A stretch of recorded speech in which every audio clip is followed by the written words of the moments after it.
Welcome to Econ 102, where economist Noah Smith and I make sense of what's happening in the news, technology, business, and beyond through the lens of economics. Let's jump right in. Where's our guest? They're coming in, about to let him in. Hello. Hey, Dario. Hey, Dario. Hey, Sal. How's it going? It's going all right. It's been a while. Great to see you again, Noah. I think we met many years ago. I don't remember exactly when. We met a couple times. Yes, before the pandemic. We haven't seen each other since then. So yeah, that was a startling number of years ago. I can't hear you all that clearly. It's kind of coming through. How about now? Is this a little better? Oh, that's much better. There, whatever you did, fixed it. Okay. It's called holding the mic closer to me. Because no, I had to abandon my usual setup because the internet signal was being patchy in that room in my office. And so I have to get a relay.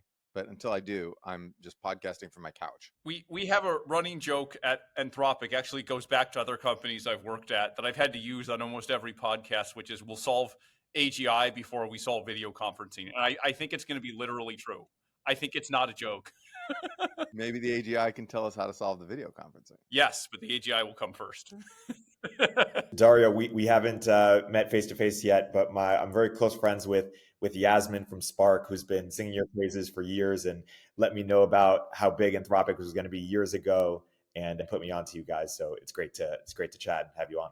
Yeah, no, Yasmin's great. She's been a very, very supportive investor. Excited to get started. My sister and co-founder heard you say on your podcast that it'd be great to have me, and so you spoke my name and you summoned me. So here I am.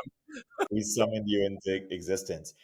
And maybe let's start there, Dario, because you have a interesting intellectual evolution. Why don't you briefly describe your intellectual evolution and why you're on an econ podcast and why it's fitting? Yes, let's see. So I don't know if I go all the way back, I think early before I got involved with AI, I was just trying to figure out what would be most interesting and impactful to work on. So I did my undergrad in physics. I believe Noah's the same, actually. And then considered a bunch of things. I actually considered going to grad school for econ, decided not to do that.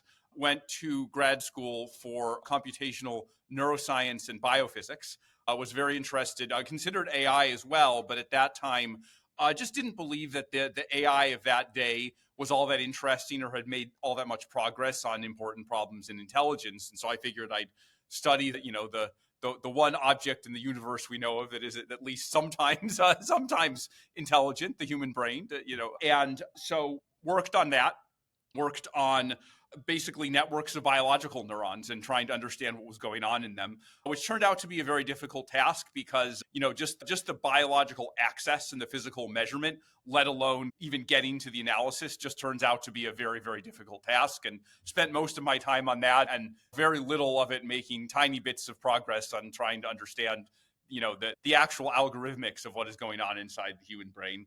And then around, I did a postdoc at Stanford, worked on proteomics. And then around 2014 or so, the deep learning revolution was starting. I saw the work on AlexNet and QuackNet, and so decided to get involved in that field. I worked with Andrew Ng at Baidu for a year, and then I was at Google for a year.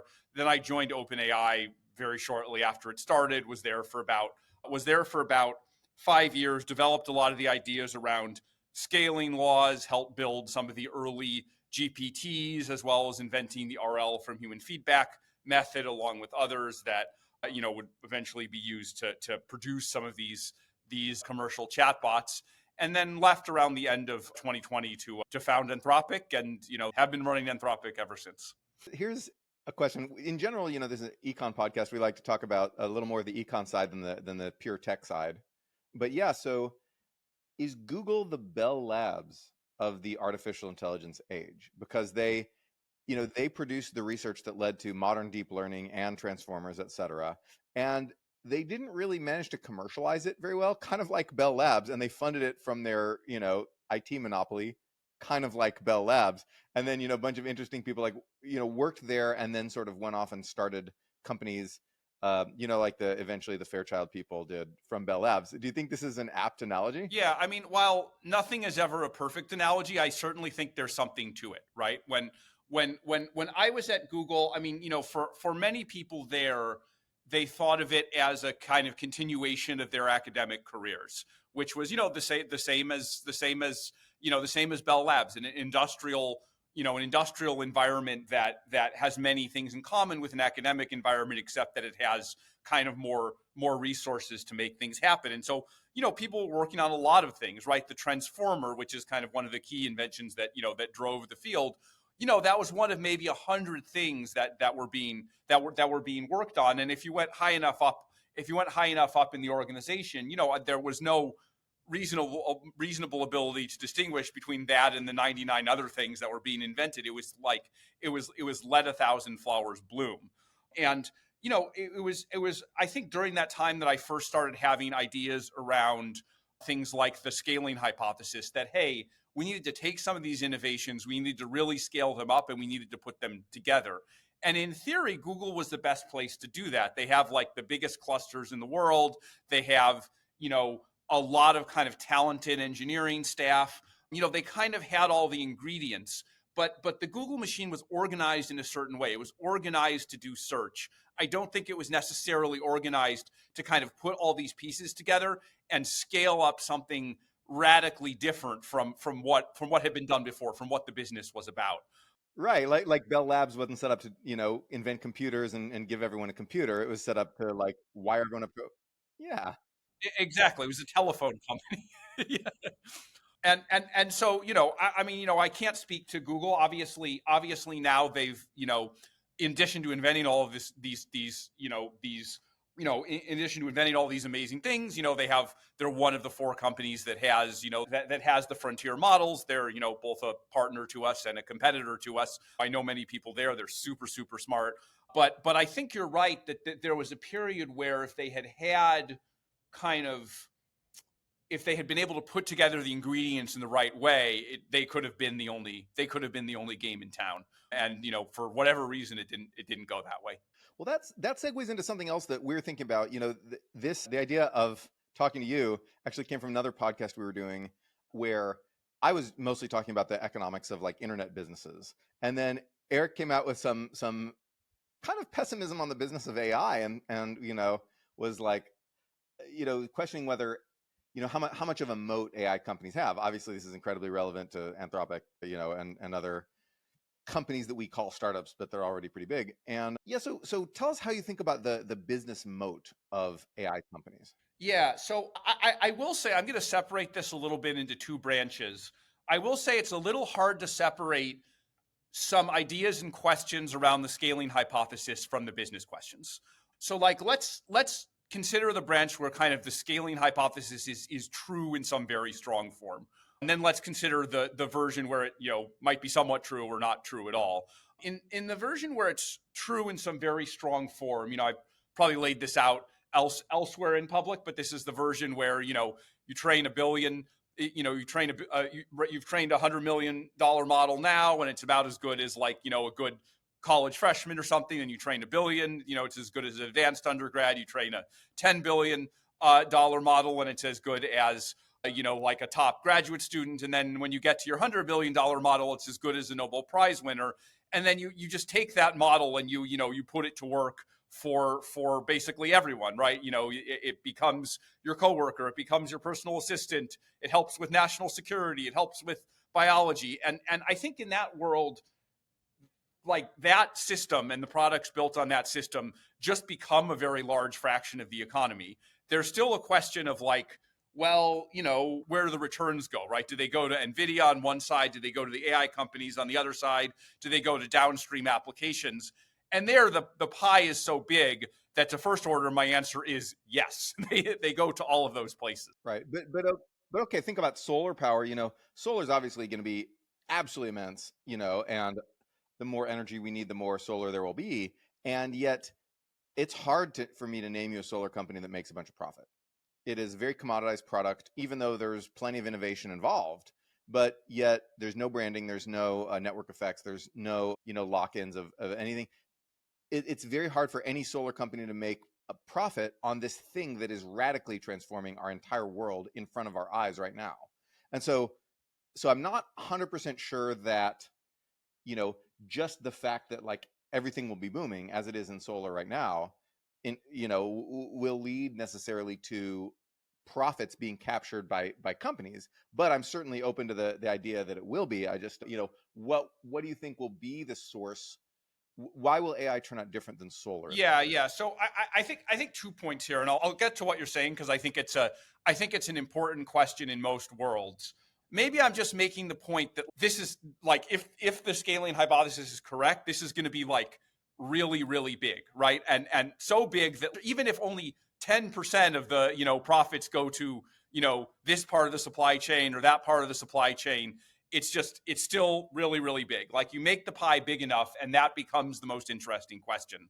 Although, I'm sure that like the people who are deciding how the dollar bills get split up, it's going to be, really important to them whether 1 trillion goes here and 10 trillion goes there, or 10 trillion goes here and 1 trillion goes there. But let's actually get to your question, because I think it matters. It matters in all the worlds. It's just a matter of, what is the size of the pie that you're distributing.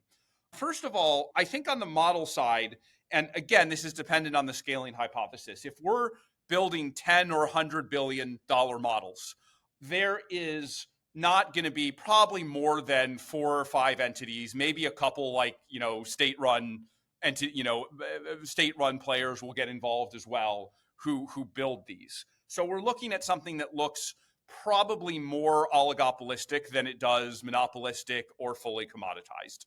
I suppose there's a question of, will someone release a, $10 billion or $100 billion open source model? I'm somewhat skeptical that the conviction to do that goes that far. And I think actually, even if such a model is released, one thing, that's a disanalogy to open source software is that these big models, they're actually very expensive to run on inference. The majority of the cost is inference, not necessarily the training of the model. So if you have only, 10, 20%, 30% better way to do inference, that can kind of negate the effect. So the economics are kind of strange. Yes, there's this giant fixed cost that you have to amortize, but then there's also the per unit cost of inference, and small differences in that can actually, again, assuming the thing is deployed widely enough, make a very big difference. So I don't know quite how that's going to play out. So that's actually similar to the economics of heavy industry. Like that's kind of how making steel works. A little bit, yeah. Interesting. The other thing I would say is, within these few models, something we're already starting to see is that like models have different personalities. And so commoditization is one possibility. And I do see some worlds where even within the oligopoly, some particular ways of deploying models could get commoditized, although I'm not sure. But one force pushing against that is the idea that, hey, I make a model that's really good at coding. You make a model that's like really good at creative writing. This third person makes a model that's really good at being kind of like engaging and entertaining. These are kind of choices. And once you start to make these choices, you start to build infrastructure around them. And so it to me, it seems like it creates the preconditions for some amount of differentiation. The other thing that I think might lead to differentiation is just the products built on top of it, right? In theory, you can separate the model layer from the product layer. In practice, they're somewhat linked to each other, and it can be somewhat challenging to work across organizations. So, while the models, there's kind of this, I don't want to say single path, but like there's like a logic to building models. Many of the companies are going in the same directions with the multimodality they're adding onto it, making the model smarter, making the inference faster. There's kind of, in some ways, one direction, but products are so different, right? If you look at this like artifacts thing we made, which is a way to kind of visualize in real time the code that the model writes, right? We do that. OpenAI does their own thing. Google does their own thing. I think that is also kind of the source of some differentiation between companies. And I think we've already found that the economics of selling apps on top of the model, even if they're relatively thin apps and they're starting to become thicker and thicker, is quite different from the economics of just kind of like handing over the model via an API and saying, here, we're opening the tap, buy it. If the scaling laws hold and things get as big as we think it might get, do you expect these companies to be nationalized at some point, and could that present another moat, or how do you expect? Yeah, I mean that's not what people traditionally talk about when they talk about a moat. I think that does get to these things about national security. I mean, again, we bifurcate into the world where the scaling laws are right and where, the scaling laws are wrong and things taper off. If things taper off, then, this is just a technology like, like the internet or like solar or anything else, probably bigger than most, but not, unprecedented based on where it has gotten so far. And then I don't think it'll be, nationalized. And, I think a lot of these questions about who gets the value will be absolutely front and center. If the scaling laws are correct and, we're building models that are like Nobel Prize winning, biologists, top of the industry coders or better, then, I think both the questions about national competition and questions about misuse and the autonomy of the models will become front and center. And, I think I've said elsewhere that I'm not sure of literal nationalization, but I think the government probably has a big role to play, right?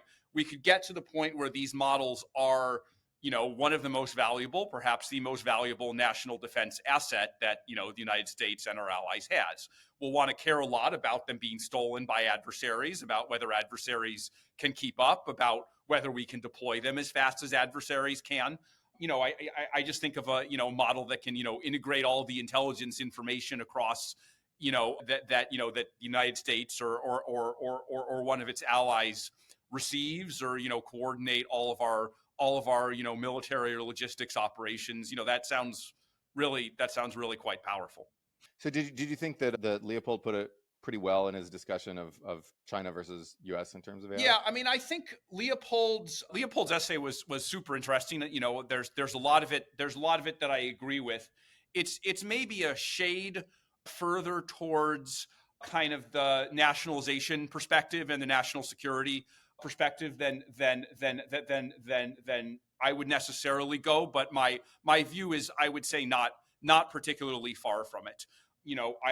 I just definitely think when a technology becomes powerful enough, this idea of like 4 or 5 companies that are just kind of like autonomously operating it and doing whatever they want, it just doesn't seem like it's going to lead to a good outcome. And I say that as the person in charge of one of the companies. So there are many models of government involvement in industry for national security reasons. There's like, the SpaceX model of a public, contract. There are public-private partnerships. There are things that look like the national labs. There's literal nationalization. Somewhere in there's a model that makes sense at some point. I don't know what it is yet. I don't know when the right time to do it is. I suspect the right time is not like right now, like not this year, but if the scaling laws are right, things can change really fast. This is, yeah, that fits very closely with what I was kind of writing about internet companies for years, about how they'd eventually, partner with the government. I have a question, which is about, I have this big thesis. So the story of electricity, how basically at first, when they got electricity, manufacturers tried to rip out their steam dynamos, add electrical generators. And of course, that was much more lossy. So their power was reduced because they kept the same form factor for the factories. And they didn't, and it was a money loser for them. But then somebody figured out you could run electricity in parallel to a bunch of workstations, and they changed the way that manufacturing worked, instead of from one big assembly line to people taking things, to different little workstations and doing their work there. And that led to enormous productivity gains over a sustained period of decades. And so I've always had the suspicion that AI is similar. Well, I think the internet's similar, actually, but I think AI is similar in that at first, everyone seems to kind of be thinking AI is a person. You get people actually literally talking about numbers of AIs related to numbers of human employees, which doesn't make any sense to me, because like it's not divisible into individuals. And I mean, you could make an agent-based thing that it does act like that, but why? Anyway, but I guess I'm seeing everyone think about AI in terms of directly replacing human beings. And my thesis is that this is just the first pass. This is kind of like electricity directly replacing steam boilers. Wasn't that great of an idea? And I think that I sort of have this forecast that people are going to be a little disappointed when there's only a few cases in which that actually works, like customer service, some other well-defined things. But I think there'll only be a few cases in which that direct replacement of humans actually works. And then we'll have a Gartner hype cycle of, sort of bust, where people are like, okay, well, that doesn't work. Well, AI is a big fat bust. Who needs it? And then some, creative entrepreneurs will say, okay, well, actually, instead of just using AI to act just like a human replacement, we could use it in some creative way. And of course, I can't tell you what that way is, because then I could be a billionaire. I don't know. But then, people figure out creative ways to use AI in ways that human employees were never used. That take over some human tasks, but that complement other human tasks, and that create whole new business models, and that then we'll see this resurgent boom. This is kind of my forecast, my Gartner style prediction. Am I crazy? Yeah. So I think this is like a mix of things that I agree with and things that I might disagree with, or maybe like this is true, but some other things are true as well, which seem like they have a lot of tension with it. So first of all, I think I basically agree. I'm just thinking this through live. I think I basically agree that if you freeze the quality of the current models in place, everything that you're saying is true. And we basically observe something quite similar in our kind of in our commercial activities, right? So we both offer Claude.ai that you can just talk to, but also we sell the model via API to a whole bunch of folks. And people are definitely, it's taking them a long time to figure out exactly what is the best way to use the model, right? And do we make it a chatbot? Questions about reliability of the model abound, which I think are driving some of the concerns you're saying. Like, let's say I have a model, 95% of the time, let's say it's wants to offer financial information or analyze a legal contract or something. 95% of the time it gives a correct answer. Maybe that's even more often than a human gives the correct answer. But people don't really know what to do with either end users or the company itself. The 5% where it doesn't give the correct answer. It doesn't necessarily give the wrong answer in quite the same way a human would. How do you detect those cases? How do you do the error handling? How do you handle that? It's very different for something to be useful in theory and useful in practice, right? Like I mentioned before, this artifacts feature we have, right? Early on when we had Claude.ai, it was like, you could have it write some code, and then you could paste the code into this compiler or interpreter, and then it would like make your JavaScript video game or whatever. And then some things would be wrong, and you'd go back to the model and say, blah, blah, how can you correct this? Closing that loop has just kind of made a big difference. We've also seen like the model, like big models orchestrating small models. So, this is something that's like very different from thinking of the model as a single person. Although I don't know, maybe there is a person analogy to it, right? We have like bigger, more powerful models and like faster, cheaper, less smart models. And so a pattern that we found with some customers is the big large model has in mind some big task, and then it like farms out a copy of like 100 of the small models, and using that they'll go off and do the task, and they'll like report back to the large model. And so you have this kind of, instead of a person, you have this kind of like swarm that's doing the task in a very kind of non-human like way, right? It's almost like how a colony of bees would perform the task. So I think this is all to say, like, I think we're still figuring out what the best way to use the models are, and there's lots of different ways to use the models. But I also think that as the models get smarter, they get better at powering through these problems. So as they get smarter, we're going to be better at turning them into agents. They're going to be better at doing tasks end to end. The amount of the human element, the amount that humans are going to have to do is going to decrease. And so again, it just all comes back to like, will these scaling laws continue? If they do, it's like a series of processes like the one you're describing. If they freeze, then the innovation stops, and the research innovation stops, and the process you're describing plays out. I basically think that scaling brings back what I consider like the dumbass use case. Yeah. Because like right now, the dumbest thing that I could do with ChatGPT is be like, hey, write me an article about blah blah blah in the style of previous Noah Smith articles, and it just comes out with a perfect thing. It can't do that right now. It can't even come anywhere close to doing it. But the idea is, if we scale, then eventually we get to the point where all I have to do is say, hey, write me a Noah Smith article in the style of this, and then I get to take over the world, because I get to spam infinite high quality Noah Smith thought into the or even higher than natural quality. And so basically everyone will just be reading Noah all day long, because I will be, me and my AI will dominate your thought sphere. I already spend a reasonable amount of time reading your articles. I have to admit that if there were an infinite number of them, would be quite powerful. Cackle, evil cackle. Anyway, but yes, so I get the idea here. But that's basically interesting because it means that as technological innovation eventually makes business model innovation less important because you can just, button press everything, just do everything. Yeah, it's kind of like the interface and business process innovation is kind of it's almost like a substitute for the intelligence of the model. The more of one you have, the less of the other you need. And so it creates this interesting dynamics, right? Where you have these kind of overlapping revolutions, each of which is a little faster to market than the one before, but maybe the music will stop at some point. We don't know for sure. What I always say about the scaling laws is like, there's no one should believe that there's some, fundamental physical law that means they're going to continue. It's an empirical observation. They could stop at any time. I've been watching them for 10 years, and my belief that my guess that they won't is just based on the amount of time I've been watching them so far. But that's not that's a 60-40, maybe 70-30 proposition.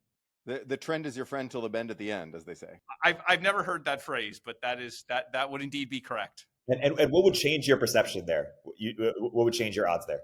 What would change my odds there? So I think, first of all, if we just, trained a model and trying the next scale of model and it was just really crappy, and then we tried it a couple times to try to unblock it and we still didn't, I'd be like, oh, I guess the trend is stopping. If there were problems with running out of data and, we couldn't generate enough synthetic data to really kind of, continue the process, then at some point I'd say, hey, this actually looks like it's hard. At the very least, the trend is going to pause.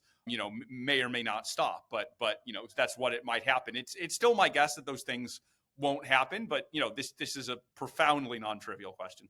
We'll get back to the conversation in a moment after a word from our sponsors. The less your business spends, the more margin you keep. But today, everything costs more. So smart businesses are graduating to NetSuite by Oracle. NetSuite is the #1 cloud financial system, bringing accounting, financial management, inventory, HR into one proven platform, helping you reduce IT costs, maintenance costs, and manual errors. Over 37,000 companies have already made the move to NetSuite. Backed by popular demand, NetSuite has extended its one-of-a-kind flexible financing program for a few more weeks. Head to netsuite.com/102. That's netsuite.com/102.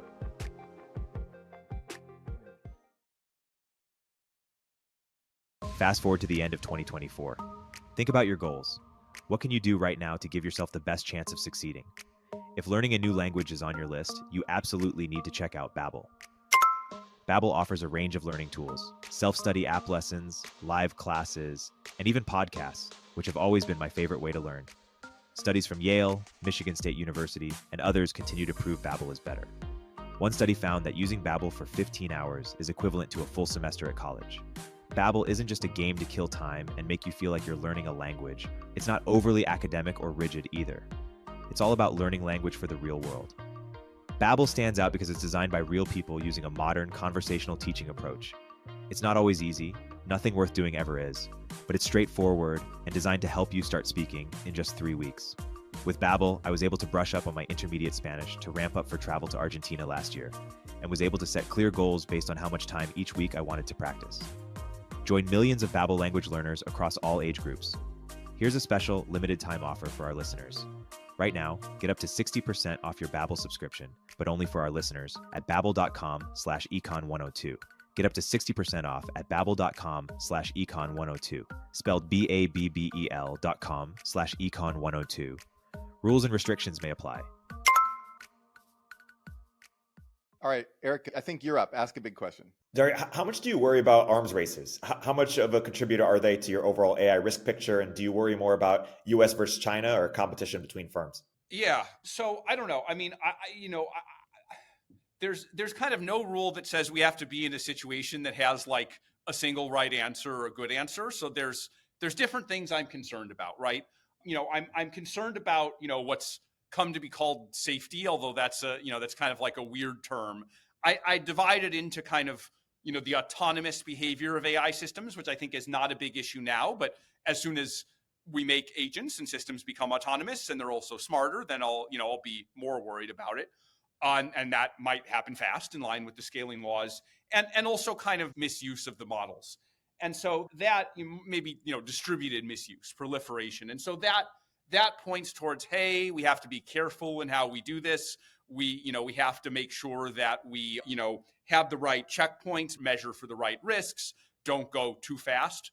And, that's something that's important to us. I can talk about our responsible scaling plan, which is how we continue to scale the models while attending to these risks.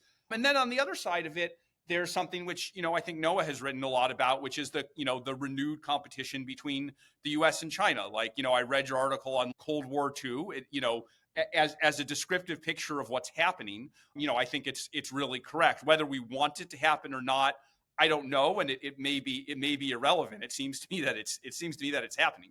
And if we take seriously this hypothesis about how powerful the AI models are going to be, they're really powerful enough to shift, perhaps single-handedly shift, the balance of power on the international stage. And then we have to ask questions about, after models of this scale are built, is it democracies or autocracies that are going to be, that are going to, win on the world stage? And I think we shouldn't just worry about the safety risks of AI, although I'm very, very worried about those. We should also worry about, assuming we get it all right, that we don't have to worry about, about kind of AIs themselves or about terrorists or kind of small proliferative actors misusing AI. Then we need to make sure. I think it's very important that that certain values survive or even triumph. I think an AGI-enabled autocracy sounds like a really, really terrifying thing if you think it through, and it's something we don't want. It's something we really don't want. And so we need to do both. There's often tension between the two. I think there are a number of policies that kind of help with both, and then some where there's a tension between the two. One of the policies I really like is what the US has done with chips and semiconductor equipment. I think holding back the autocracies has been an effective strategy because it does two things. One, it gives us an advantage, but it gives us more time to attend to the risks. It basically gives us some breathing room, right? Where there's otherwise a hard trade-off between these things. It gives us some breathing room. I have a feeling while, in addition to companies competing with each other, in addition to countries competing with each other, companies compete with each other's. Companies, if the situation gets dire enough, can be brought under a common legal framework, right? We can argue about what regulation is appropriate. If evidence really started to emerge, where I think there is some now, and there may be much more in the future, that these things are dangerous, either in the misuse or autonomy direction, the coordination problem can be solved, right? That's what government is for. That's what regulation can be for. But the international coordination problem is extremely difficult to solve. We live basically, the international world is this Hobbesian anarchy. Hopefully we could sign disarmament treaties. We should definitely try for cooperation. But there's no mechanism to enforce it. And so, I would favor trying even while believing that, maybe our odds of success are not that great. All right, so I'd like to shift gears a little bit to talk about the impact on labor, which is obviously another thing everyone likes to talk about with regards to AI. Erik Brynjolfsson has this thesis, and I pretty much kind of agree that generative AI, at least so far, compresses skill differentials. So that when we see that with GitHub Copilot or call centers or college essay writing or any of these other standard tasks, the first pass tasks to which AI has been applied, we see that the people who are bad at it do much better, and the people who are good at it do a bit better, and then the people who are great at it don't do better. And so what you end up getting is the skill of the top people becomes less valuable because the bottom people can compete more with the top people. And to me, that was a hopeful finding, because it meant that the age where only a little bit like when factory workers were able to compete with artisans back in the days of garment manufacturing, the early industrial revolution.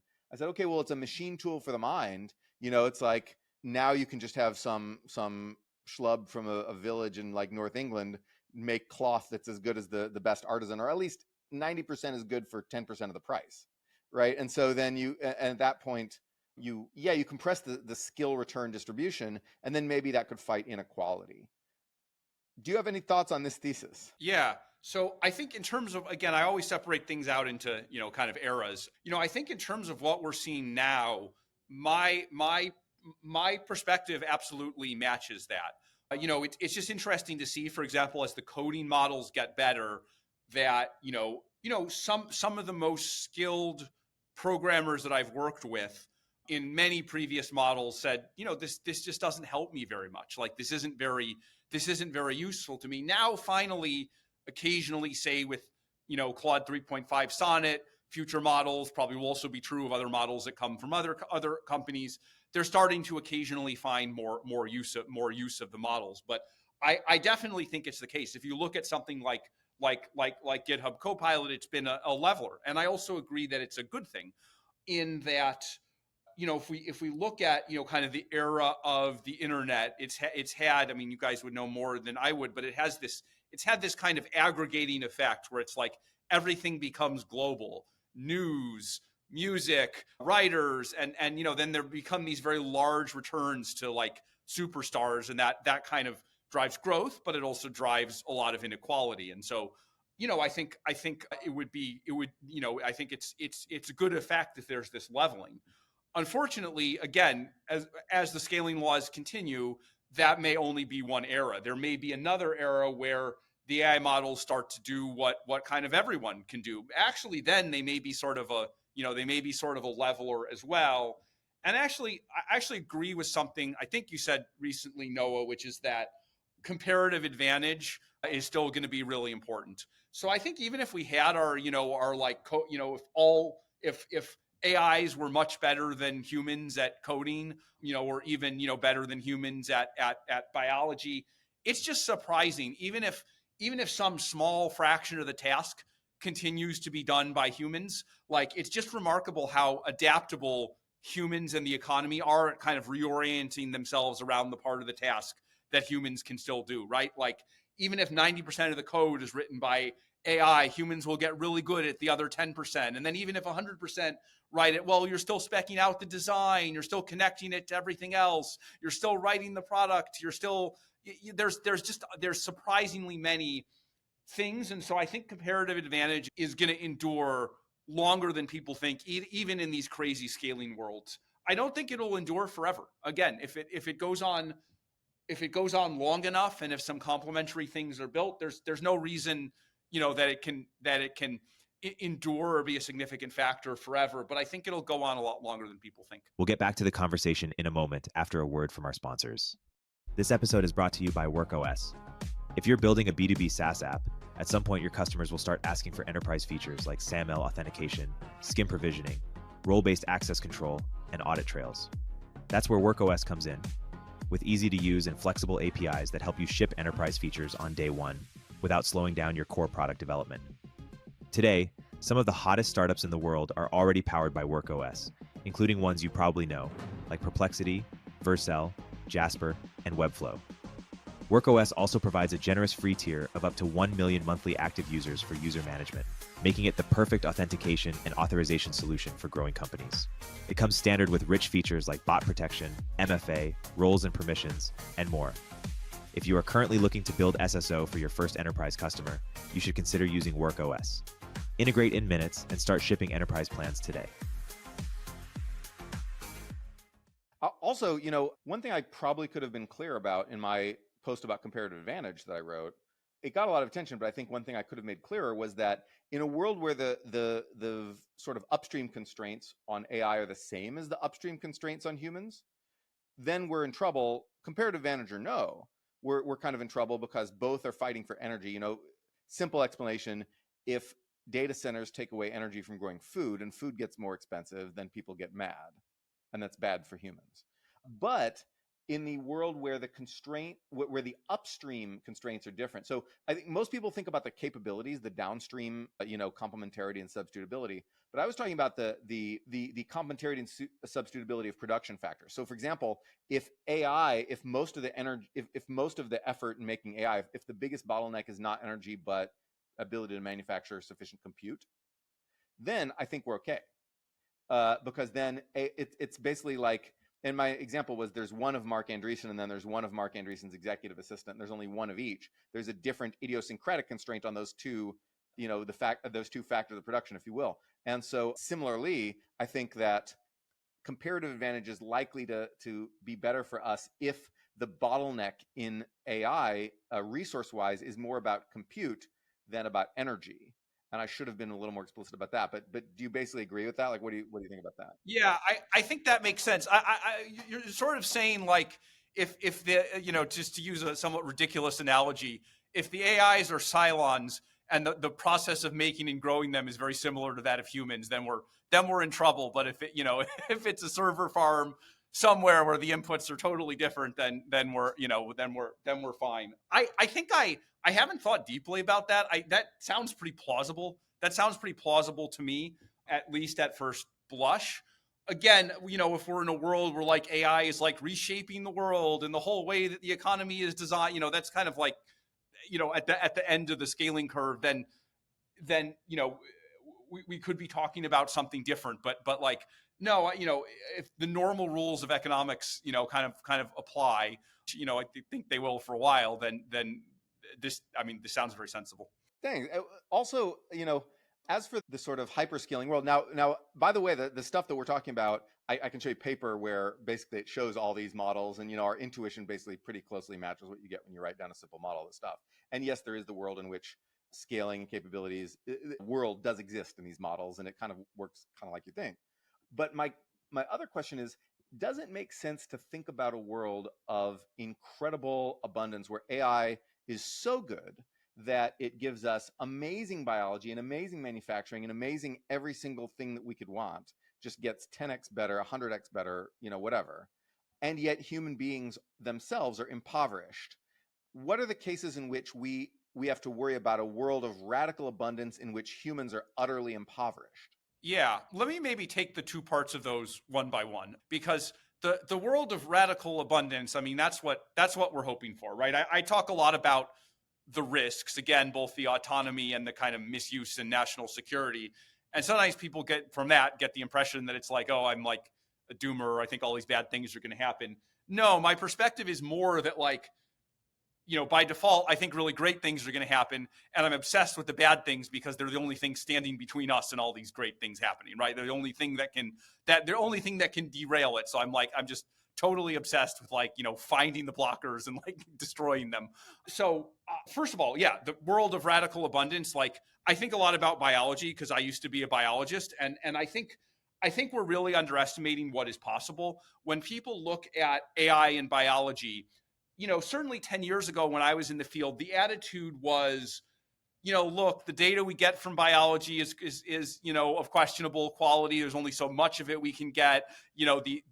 The experiments are often confounded. Sure, it's great to have more data analysis and big data and AI, but it plays at most a supportive role. That's maybe changed a little with AlphaFold.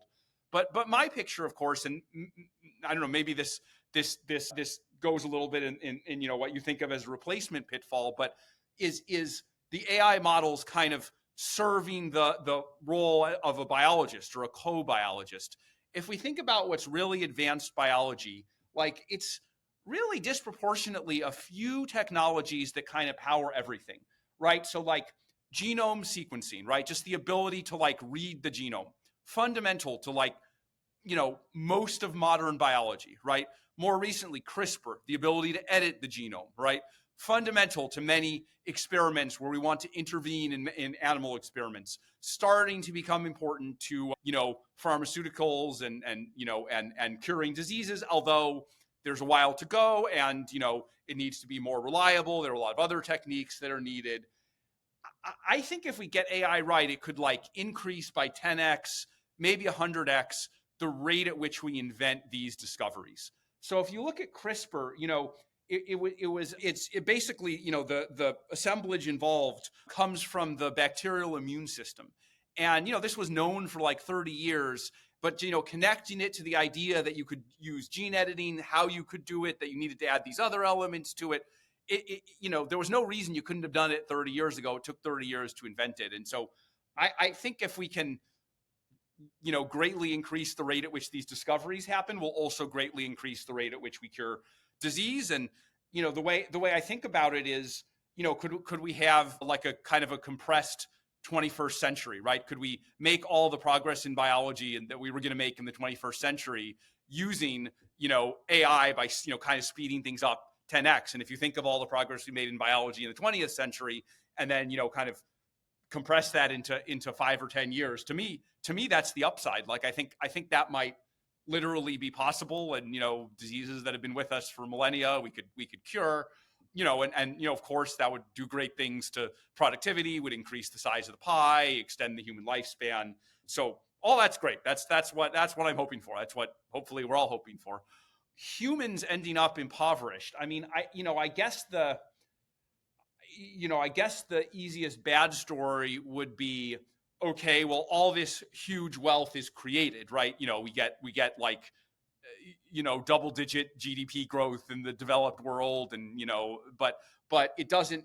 The returns disproportionately go to the companies that are developing it, the employees of the companies, complementary assets that need to be produced, and then the average person somehow ends up in a situation where they don't share in it, and maybe even more, those in the developing world, which I think is actually a more plausible worry, kind of end up getting left out of it.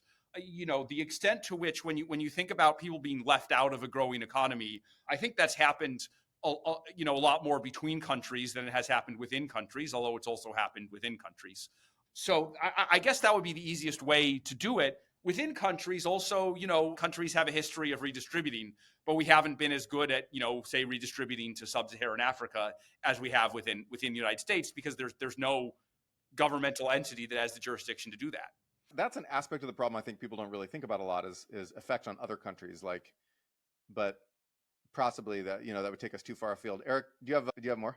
I have one question, and it's basically on the two sides of the risk coin. So some people say that because we aren't able to really understand how the human brain works, to bring it back to the beginning of our conversation, that we shouldn't be worried about AI sort of developing a consciousness or agency, because we can't even understand our own programming. How can we program or understand AI? That's on one side of the safety concern. And then on the flip side of that, sort of the AI-powered surveillance states, I'm curious if we could speculate more on the risks there. It seems to be the opposite risk profile around, like, and maybe a question asked that is like, how do we think AI might develop in China or Russia or Iran? Yeah. Okay. So I think on the safety side, I mean, it's several, again, several different things. One, I think the fact that we don't understand how, human brains work, I don't think that alone should give us that much comfort about AI systems, right? There's some like pretty bad humans out there, right? If I look at a 2-year-old child and, I'm like, is this going to be, the next Gandhi or the next Hitler or something in between? We don't really have any, way to predict that, right? I mean, maybe make some guesses, but it's just really hard. So you kind of don't know what you're getting, and I think that's true of AI systems as well. On the other hand, it doesn't mean, it should tell us that it's like, it doesn't imply that the systems are like necessarily impossible to control, right? Like, we have ways of educating humans, we have ways of creating a balance of power between them. So it's not an entirely reassuring message, but it's not an entirely frightening message either, right? If anything, it suggests that, some of the old problems that, we've had with just humans being aligned, two sides of the coin, we may have the same situation with AI. That said, if we can understand what's going on inside, I think that improves the situation quite a lot. And we've had a team at Anthropic that since the beginning has worked on, interpretability, looking inside the model to try and understand why it does what it does. That's something that I know from experience is hard to do from the human brain. It's much easier to do in software. There's still the algorithmic, the computational complexity of it, but we can face that complexity without worrying about how to reach into the goop of a brain without killing the organism involved. So we should do as much of that as we can. And the ideal is if we do that really well, the situation might be better than it is with human alignment and our ability to predict humans. On the other hand, it's like we know a lot about humans, we know a lot less about AI. So like if I were to make the bear case, it would be, and we already see this when we deploy AI systems, they're alien. They make mistakes that sometimes are hard to understand. They get things right that no human would get right, but sometimes they make mistakes that no humans would make. And I think that's a reason to worry from a safety perspective. So I don't know. I think I and Anthropic often have these kind of balanced perspectives on things, and that's our view on safety. On what's going to happen in Russia and China, I mean, I would go back to the export controls, right? We have no available hard governance mechanism for controlling what happens there. As far as we have all these debates on safety issues here, I'm happy to see that, there are some people in China who think about the same issues. But, we have no mechanism for making sure that they do it right. There's no mechanism for democratic accountability. Authoritarian governments have a history of being more reckless than democratic governments. So I think it's generally bad. I think it's generally bad news when they're ahead for a number of reasons and from a number of different perspectives. And so if, to some extent we face a tension between speed up to beat them and think about safety, but there are some things we can do that kind of are good from both perspectives. And I think we should try to find more of those things and do them. Dario, well, we have you for 2 more minutes. SB 1047, any Elon just endorsed it, and any quick thoughts? Some people are concerned that it could create a path dependency in how we think about regulation. What are your quick thoughts on it? Yeah, so Anthropic wrote 2 letters on this. First was to the original bill, where we had some concerns that it was a bit too heavy-handed. The bill sponsors actually addressed many, though not all of those concerns. Maybe 60% of them or so. And after the changes, we became substantially more positive. I think we couched our view in terms of analysis. We have a lot of experience, running safety processes and testing models for safety. And so we felt we could be a more useful actor in the ecosystem by kind of providing information, by informing, than kind of, picking a side and trying to beat up the other side or, whatever political coalitions do. But I think we were, after the changes, more positive than negative on the bill. And, I think overall in its current form, to our best ability to determine, we like it. Our concern with the original version of the bill was with something called pre-harm enforcement. So the way the bill works, it's very similar to kind of RSPs, the responsible scaling plans, which are this voluntary mechanism that we and OpenAI and Google and others have developed, which says, you have to run these, every time you make a new, more powerful model, you have to run these tests for autonomous misbehavior, tests for, misuse, for biological weapons, for cyber attacks, for nuclear information. And so if you were to turn that into a law, there's 2 ways you could do it. One is you have a government department, and the government department is like, these are the tests you have to run. These are the safeguards you have to do if the models are smart enough to pass the tests. And, there's the kind of an administrative state that writes all of this. And our concern there was, hey, a lot of these tests are very new and almost all of these catastrophes haven't happened yet. So I think, somewhat in line with those who were concerned, we said, hey, this could really go wrong. Like, could these tests end up being dumb? Could they, in a more sinister way, kind of, be kind of repurposed for political? The other way to do it, which you thought was more elegant and might be a better way to start for this kind of rapidly developing field where we think there are going to be these risks soon, they're coming at us fast, but they haven't happened yet, is what we call deterrence, which says, hey, everyone's got to write out their plan, their safety and security plan. Everyone decides for themselves how they run their tests.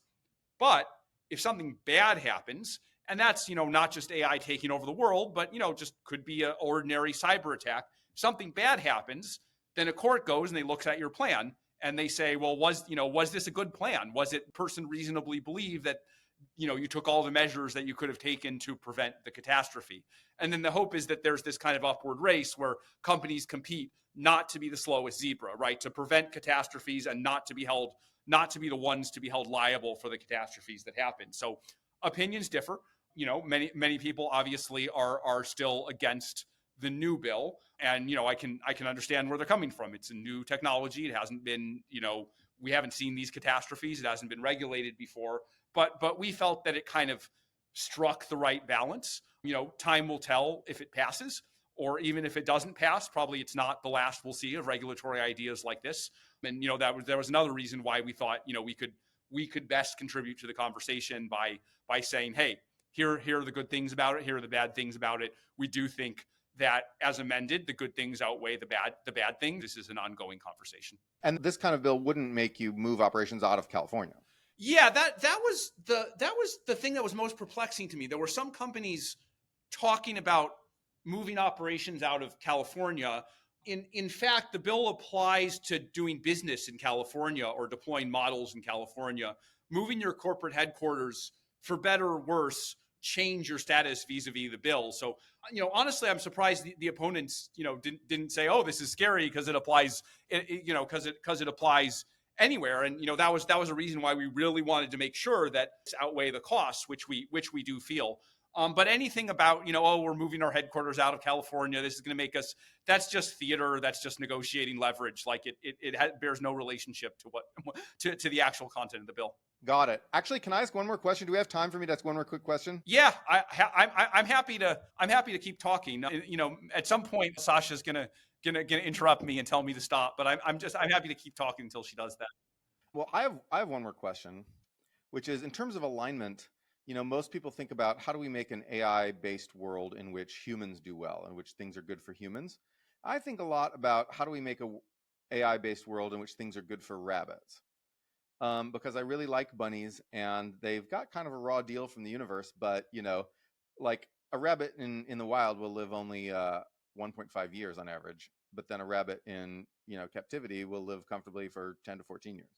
And so how do we, other than making rabbits the official sort of animal of Anthropic, which is a thing I definitely think should be done, Kipley will work with me on this.